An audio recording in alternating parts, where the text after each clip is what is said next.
Hi, my name is Stephanie Lilly and I am from West Virginia, and I am going to talk today about the professional dispositions for teachers that are new and upcoming into the profession.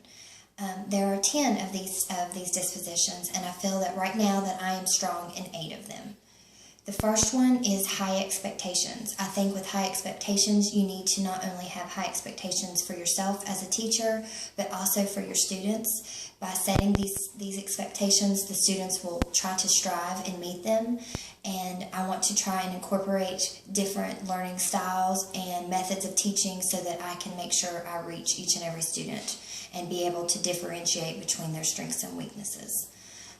As far as respect for diversity, I think this is important because students come from a very diverse background and different cultures, and by embracing that in the classroom, it helps students not to feel like they're singled out or that maybe they're a little bit different because they're not like the rest of the students just because they come from a different background. And I want to make sure that we embrace that within the class.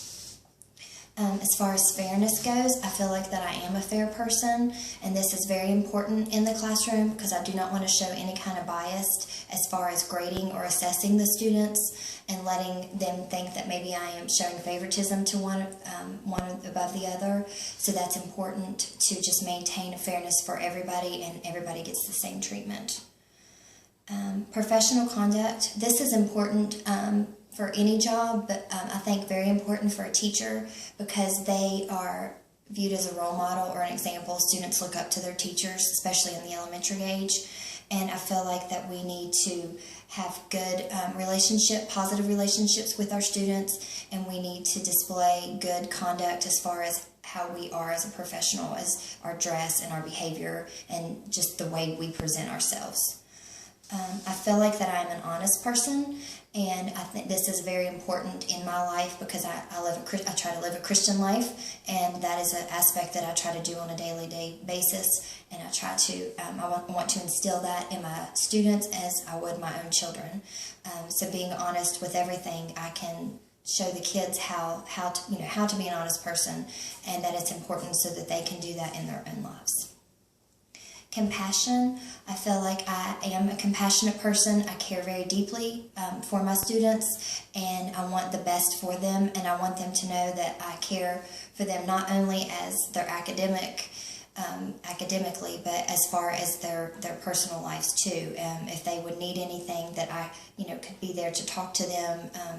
Some students come from really harsh backgrounds, and if they would need something, I would want them to know that they could talk to me and we could try and get the help that they need. It's important I think to build those relationships so that they can trust you.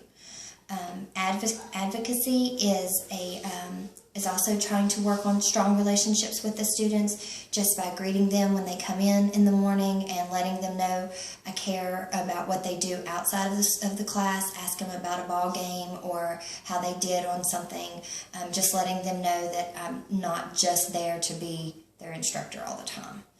I feel like I'm very dedicated. I've wanted to teach for a really long time now, and I'm really excited about getting the opportunity to pursue my master's so that I can.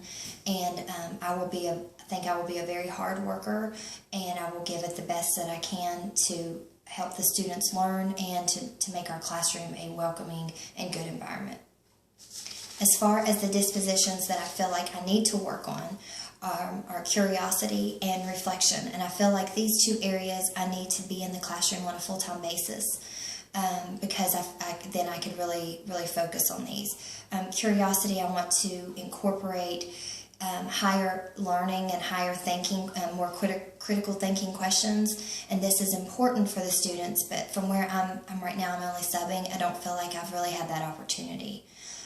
Reflection is kind of monitoring like a lesson maybe I have done and then kind of reflecting on it, like what worked, what didn't work, how can I change it, how can I target different learning strategies for different students. So this is important as far as when I'm in there on a full-time basis. I think that I can do well in these areas and that I can grow in them, but I just don't feel like I have had the opportunity to do it on a normal basis right now. As far as professional educators, I think these are people that look like a well-dressed person who would take very good pride in their self and their appearance. They would be one that would make sure that they're to work on time, that they are there, every day. They don't miss, frequently, and that they take pride in their work, and that reflects, through your teaching, and that reflects it for the students as well.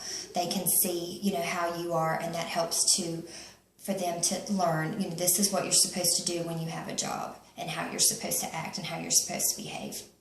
As far as good guidelines for these, I think that these dispositions are really important because they lay out how you're supposed to interact with your students and how important it is to interact with parents. As far as like the professionalism, you want to make sure that you interact well with not only your students but also with your parents and guardians and just your colleagues. That is very important, and maintaining those throughout is very important as a teacher. And I think these guidelines really help you to make sure that you know what you're doing when you're supposed to be doing it, and helps just set you up for going into the classroom. And I think that's all I have right now. Thank you.